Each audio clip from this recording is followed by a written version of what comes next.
Like you can definitely make friends in your 40s and 50s. Absolutely. In fact, your wife wants you to. Yeah. Needs you to. Get out of the house. Honestly, she despises you. Yeah, she wants you out of the house, loser.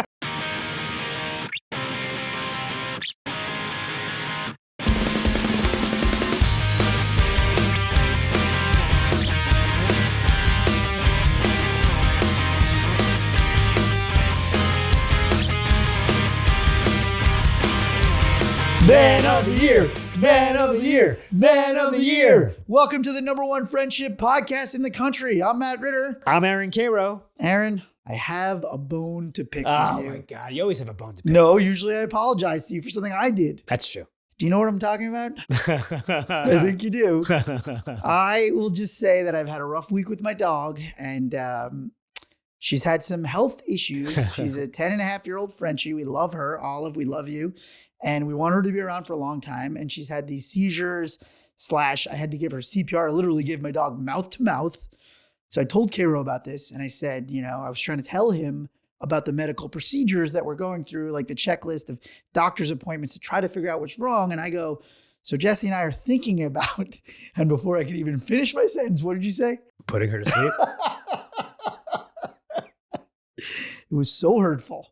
I go, no, you ass, you monster. I was going to say, thinking about getting her an MRI, thinking about getting her a CAT scan. And then you go, well, I mean, this is like twice in 2 weeks. And look, in fairness, twice in 2 weeks where we've woken up and our dog, was not breathing. It was horrible. But I just thought it was hilarious. Now Jesse and I are laughing about it. I was like, you're not going to believe what Karo said. First of all, I stand by my statement. I love Olive too. I just thought that she's in ill health. She's very old and she died twice. The first thing he says, instead of like, oh man, is there anything I can do? Or what are your plans? He just jumped right to the end.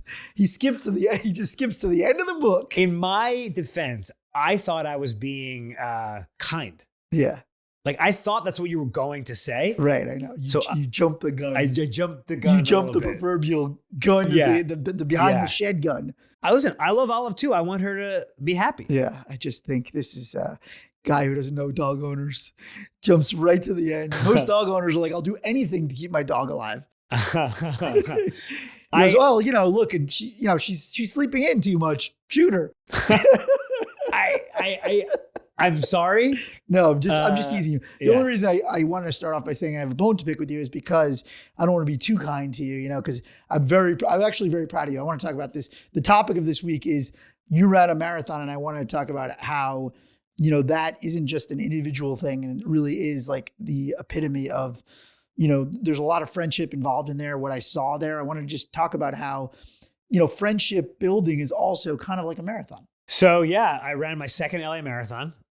We should stipulate that I did not train for either of them. It's amazing. What do you mean by that? So typically when you run a marathon, especially your first marathon or any marathon, there's I think a 16-week training program. You gradually work up. You do longer and longer runs. So you get to 20 miles, 23 miles. And so you just get your body prepared to run 26.2 miles. I did none of that. But you did brag about running 5 miles every Saturday. I remember we made fun of you for that. I was running 5 miles every Saturday, then was traveling and then taking my back. So I didn't even do that for the few weeks before. Okay.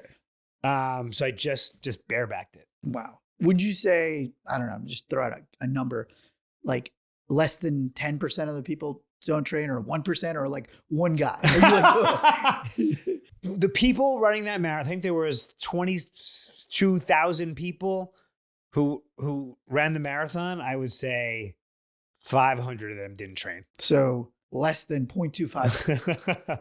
Yeah. I mean, I'm sure marathon runners don't train because they're already running marathons, but right. I always say just I wouldn't do it if you had to train, because training's annoying. You have to do these runs and it takes a lot of time and it's homework. And I just kind of like doing the actual marathon. Why?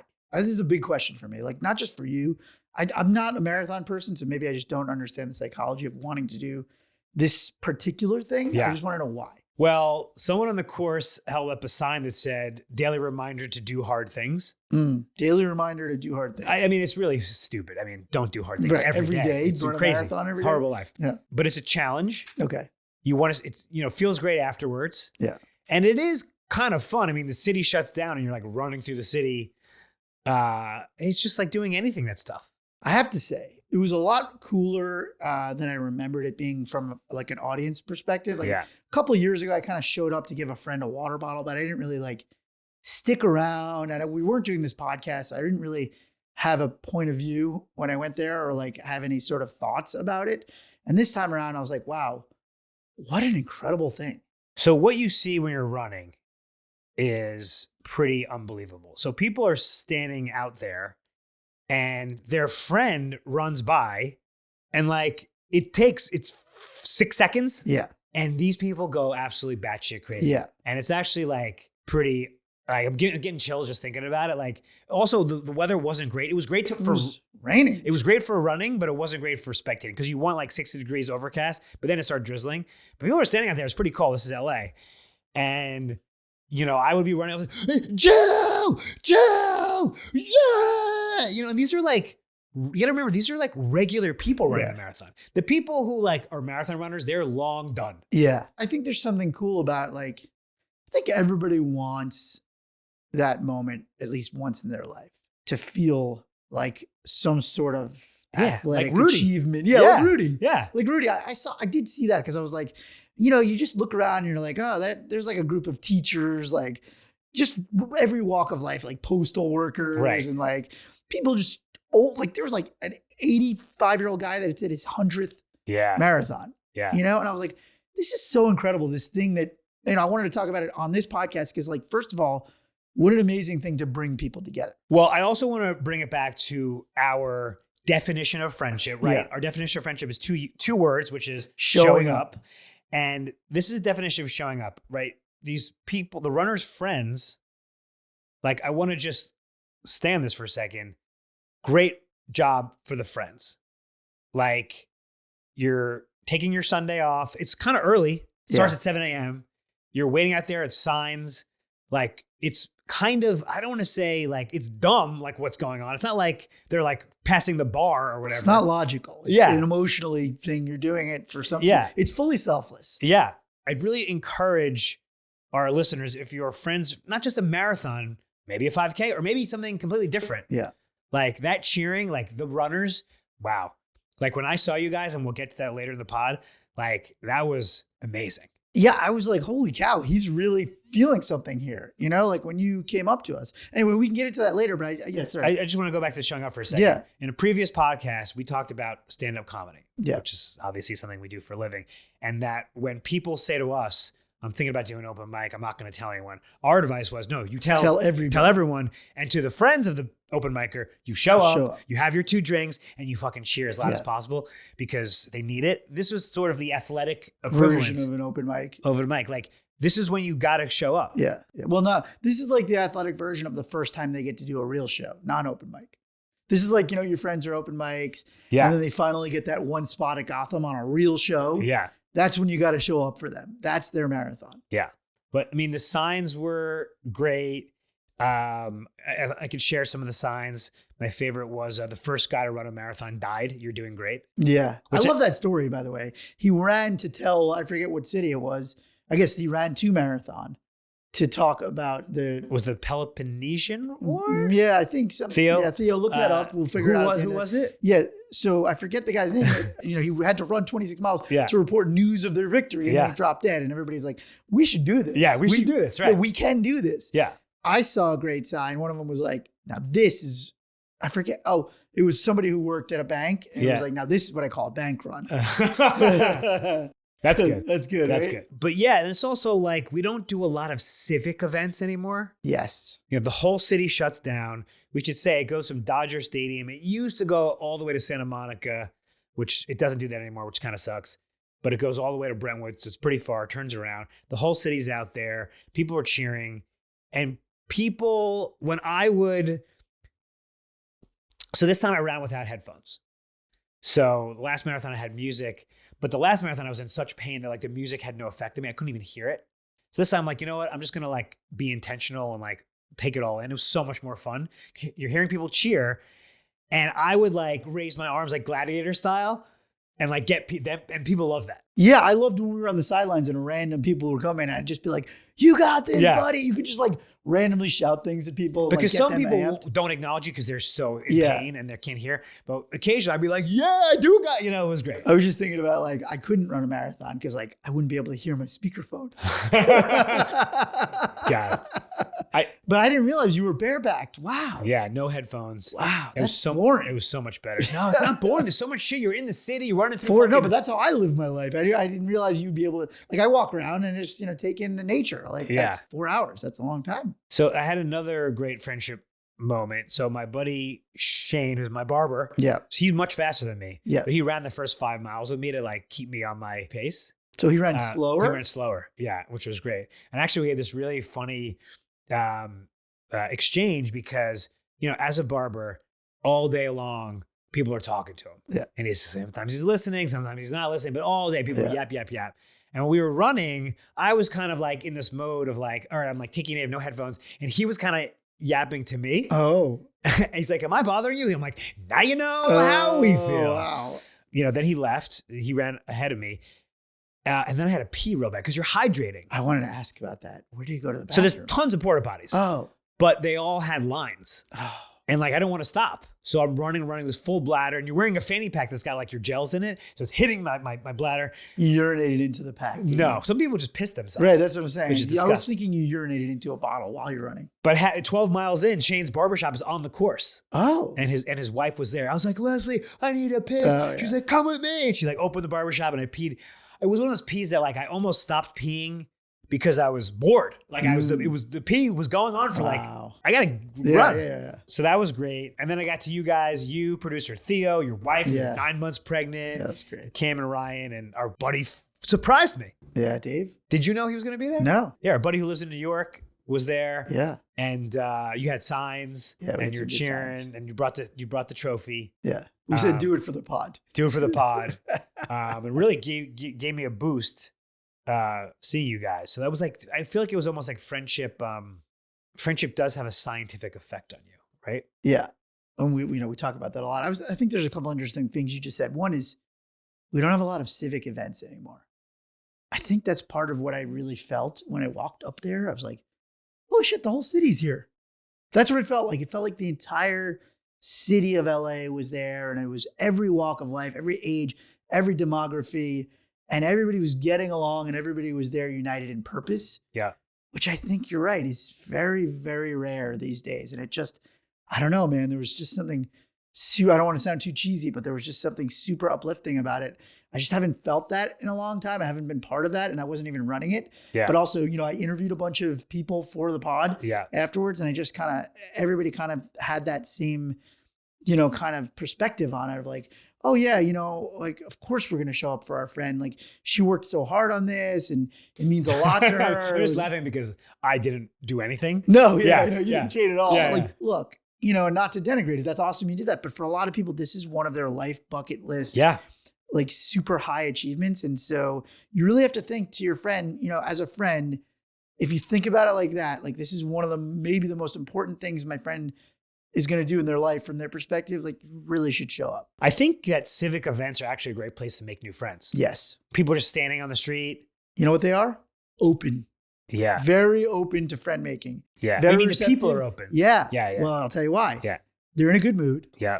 They have something to talk about. The third thing, the marathon. Yes. And there's a lot of free time. Right. You're basically just standing around for 4 hours, save the 6 seconds your friend runs by. Right. You know what I thought would be a good friend peacock thing? Yeah.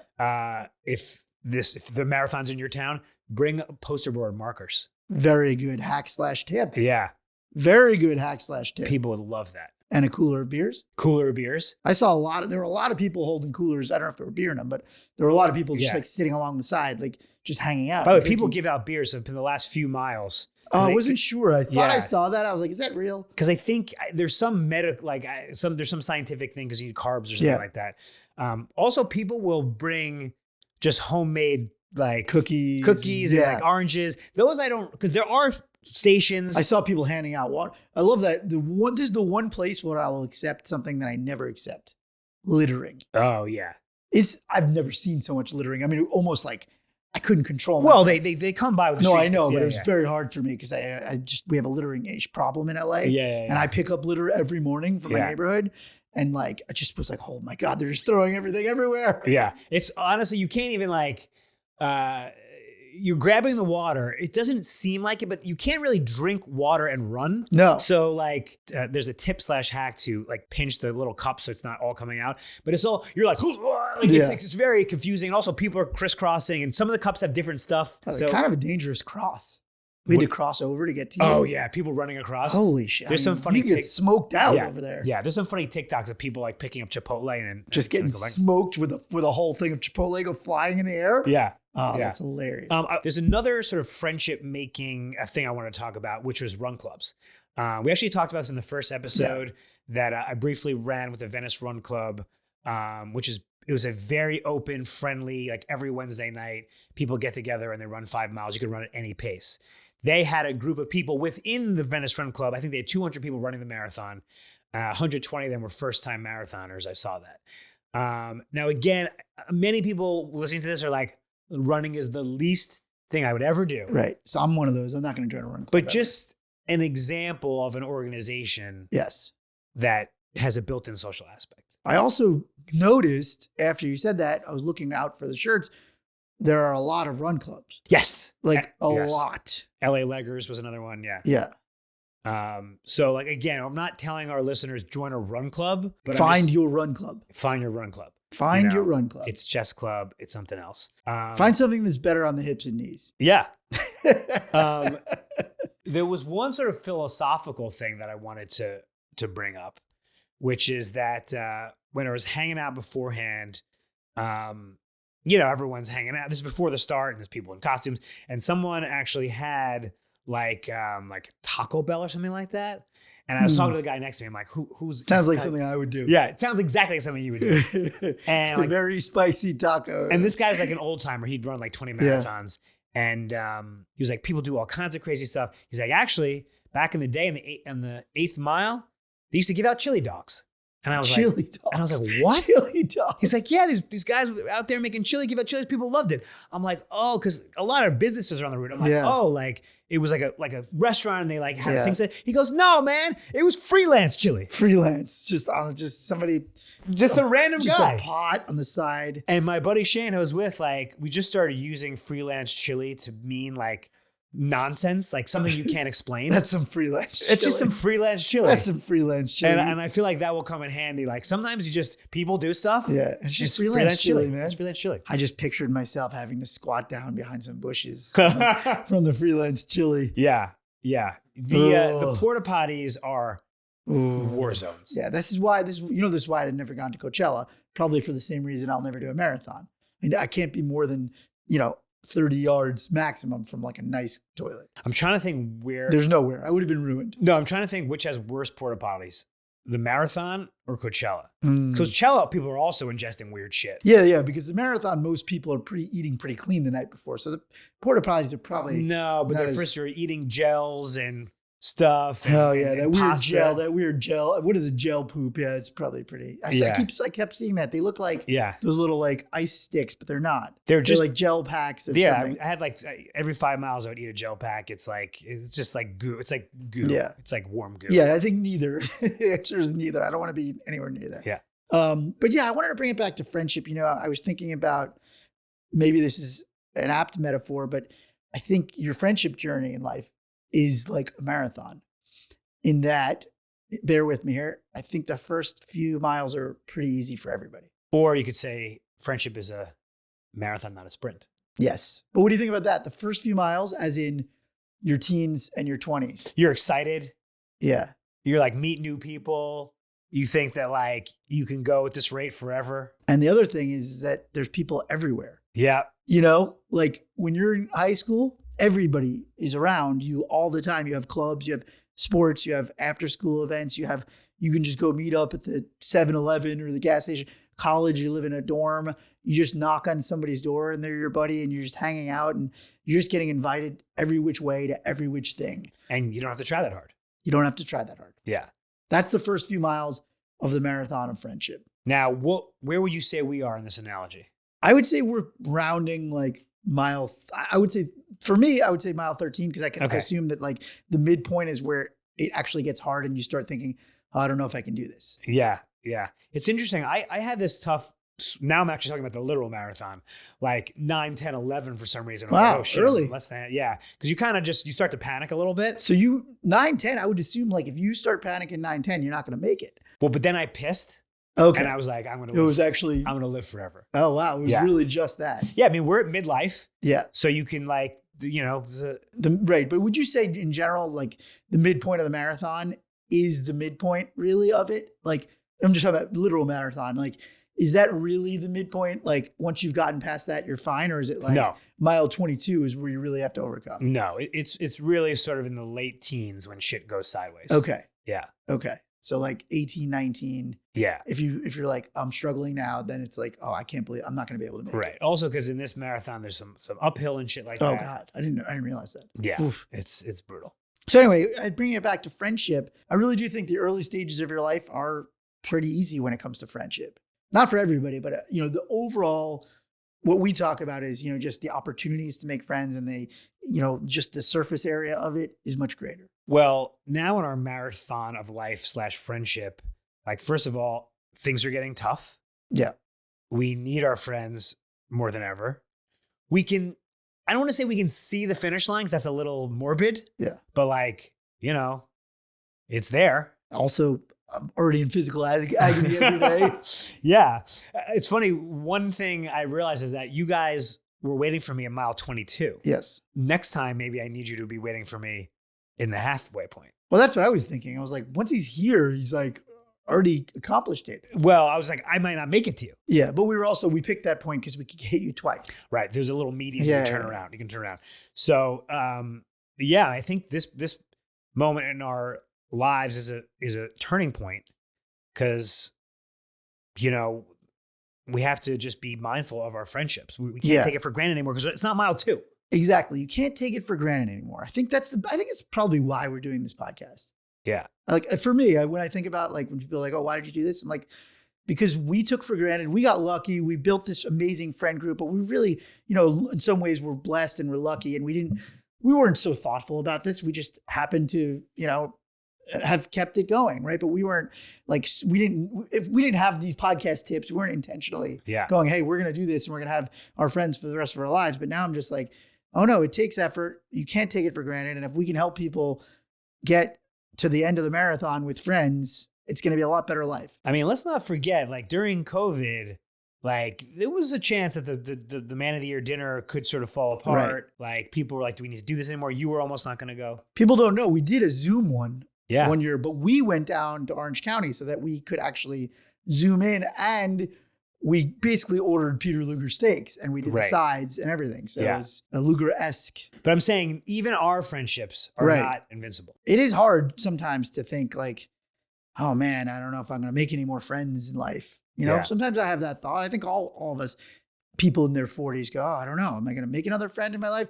Like, we've been talking about that with people. Some people are like, nah, I think I'm good. Yeah. It's like, are you though? Are you good with running the next 13 plus miles of your life with no new friends or letting the friendships that you have fall by the wayside? I don't know. That's a tough way to live. Yeah. As we've always said, it's never too late. Like you can definitely make friends in your 40s and 50s. Absolutely. In fact, your wife wants you to. Yeah. Needs you to. Get out of the house. Honestly, she despises you. Yeah, she wants you out of the house, loser. Get this loser out of my house.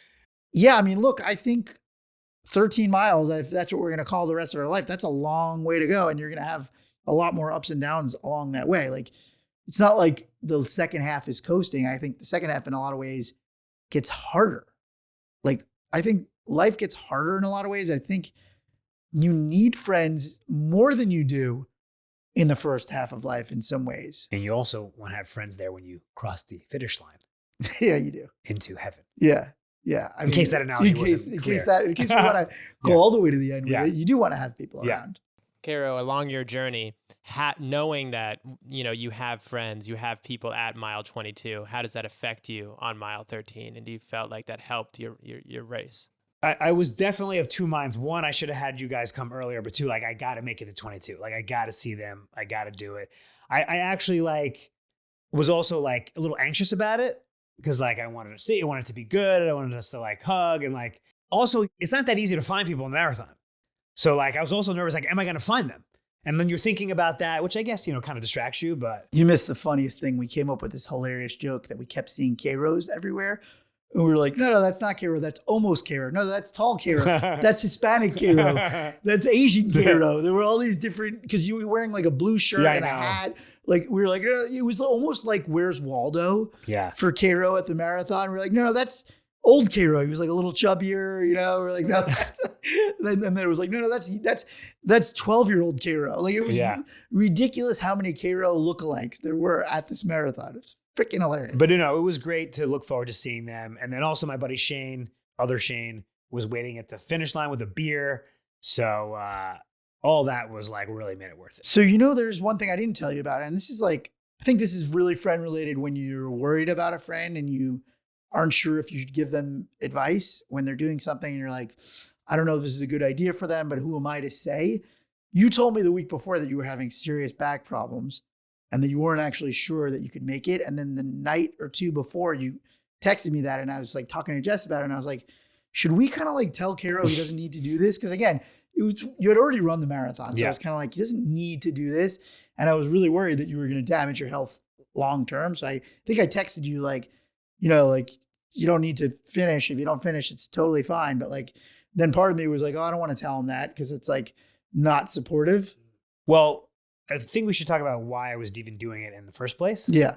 Because I did it once before without training. And I think that my philosophy, I'll do anything twice. Yeah. I love that, by the way. Great line. People say I'll do anything once. I'll do anything twice because I don't really do well in these outside my comfort zone. So the first marathon, you're figuring it out. Where do you go? What's it like? What's the course like? When do you show up? What to wear? Like all that stuff. I get a lot of Karo's algorithm. It's still working. John Nash.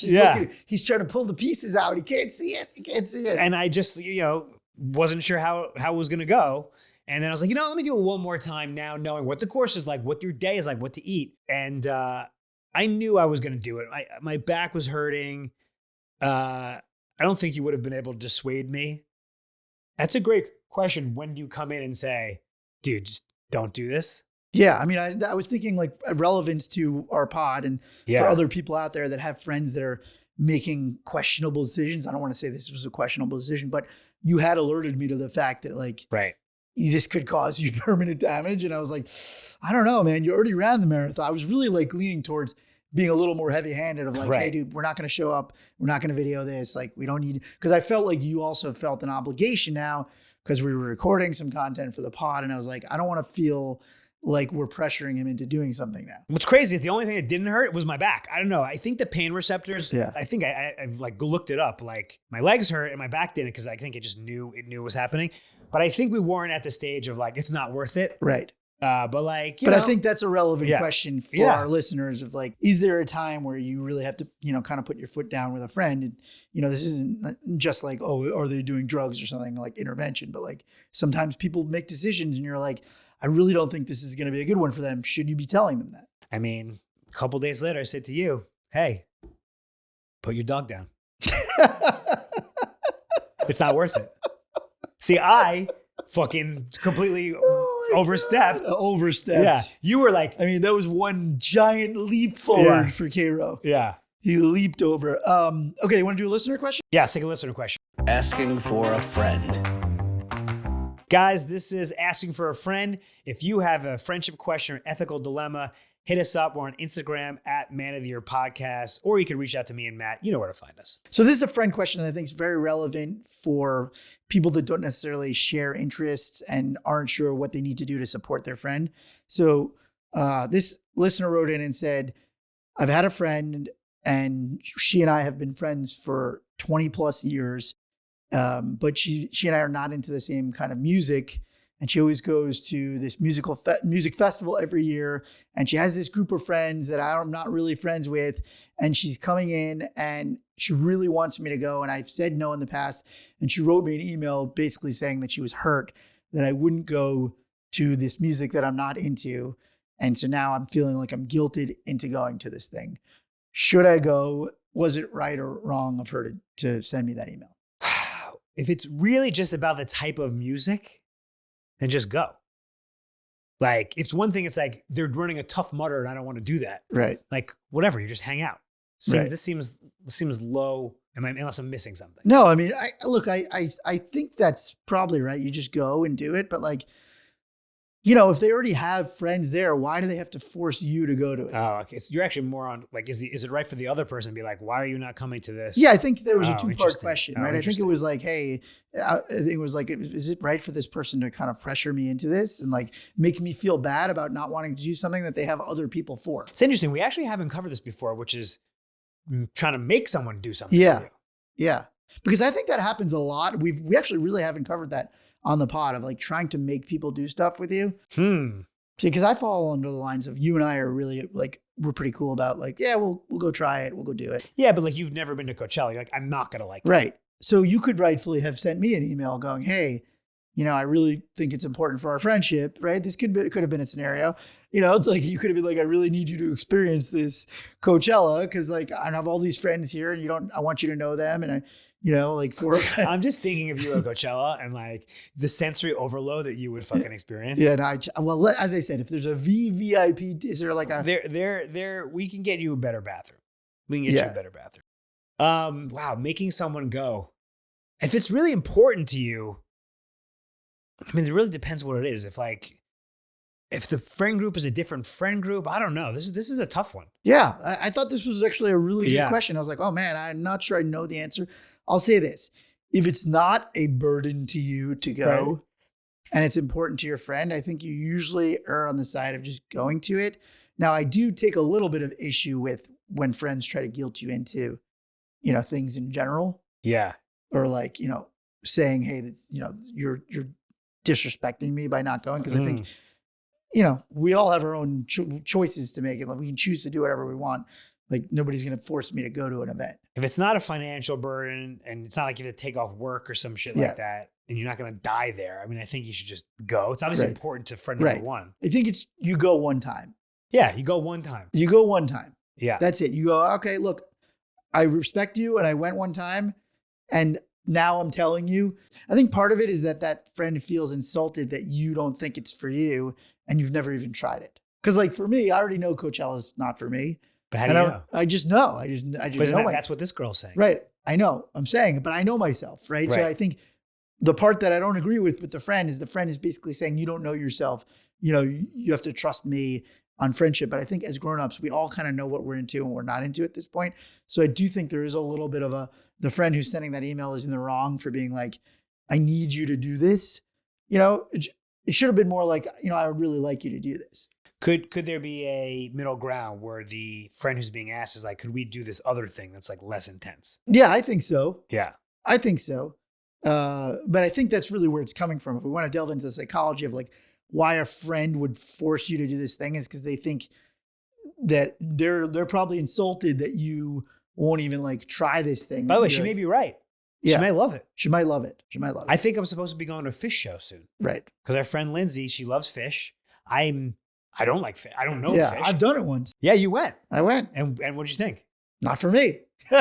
What about it wasn't for you? The music, the environment, the people. Shake Alley. What's Shake Alley? It's like you walk into the parking lot and there's like people selling whippets and drugs and stuff. They call it Shake Alley. But all of it. But Nothing about it is for me. But what about the anthropological aspect? Yeah, that was cool. Okay. I mean, that's why I went. Yeah. To be honest. Yeah. The one yes of it for me was like, oh, this is going to be great people watching. Yeah. That's great. Yeah. But I also left after about a half hour. No, you didn't. Every song sounds exactly the same. Sorry if we have any Phish listeners. This is going to be brutal for them. Whatever the Phish people are going to come after you. The Phish. Oh, what do they call them? Fish heads? Fish heads? Fishmongers. Yeah. I mean, look, but I went. It's not that big of a deal. Yeah. It wasn't that big of a deal. It wasn't like, oh, this is such a huge ordeal. Right. Listen, I already knew going in that it would be a shock if I suddenly were like, if you suddenly wearing fucking wearing a Birkenstocks. tie-dye and bandana. Yeah. Listen, you can't go home unless you've gone out. So you go do it one time. Yeah, go do it. Our advice is go do it. Great. Asking for a friend. And that's asking for a friend. Guys, if you have questions, send it to us. We will make sure it's anonymous. So, Theo, what do we got for us on the marathon history? So you guys were on the right track for sure. There was a battle between the Greeks and the Persians back in the day. And the Greeks were winning. And so the Persians turned their ships around to head for Athens. And one person had to run from Marathon to Athens to spread the news, 22 miles. What was his name? Yeah, let's give the man some credit. Yeah. Let's give the man Thelonious. some credit. You had His one- man was Thelonious Friedman, the original. No, I'm just saying, Thelonious, you had one job. He had one what was job. the He said, guy? "What's the And guy's what was the name?" war? Well, the Battle of Marathon. Oh, so it wasn't the Pella. Was that He ran from Marathon Okay. to Athens. Okay, got it. I'm trying to find this guy's Maybe name. he's the unknown soldier. No. The Greek messenger is what they're calling him right now. The Greek messenger. He didn't have a name. Oh, I think he had a name. Maybe not. The legend of Philippides. No. Philippides. Yeah. Marathon to the Acropolis in Athens. Well, shout out to you, Philippides. You've created the world's worst tradition. So what did we learn? So I learned that showing up, you don't even realize how much it means in certain times. And I didn't realize how much it meant for marathon runners, for their friends to show up until I was there looking around and seeing all those faces of all the different people of all different ages, hearing that cheer for like 5 seconds and just seeing it boost them up and like really emphasize how much that selfless act of showing up really, really matters in friendship. You know, it reminded me of another huge moment in my life when I spoke at graduation. Mm-hmm. I spoke at the Wharton graduation from Penn. And so it was just the business school people were there. But everyone in my fraternity who was not in the business school got up at like 7 o'clock in the morning, graduation weekend, sat in the upper deck of the stadium. I could see them. Wow. As soon as I finished, they all got up and get the fuck out of there. But I will never, ever forget. Yeah. The 5 minutes they sat there. And so it's very, very important. That's how friendships are forged. Yeah. Being there, showing up. And you do not forget it. You don't forget the people that showed up that day. You better not forget us for showing up on that rainy day. I will definitely not forget. And also, we should just say civic events are something we have not talked about. Civic events are a great way to meet new friends. Oh my God, so much time to kill, friendships to be made. So that's our show. Guys, please tell one of your friends about the pod if you have it in a conversation over a beer. Tell them about Man of the Year. And remember, be good to yourself, be good to your friends. Love you, buddy.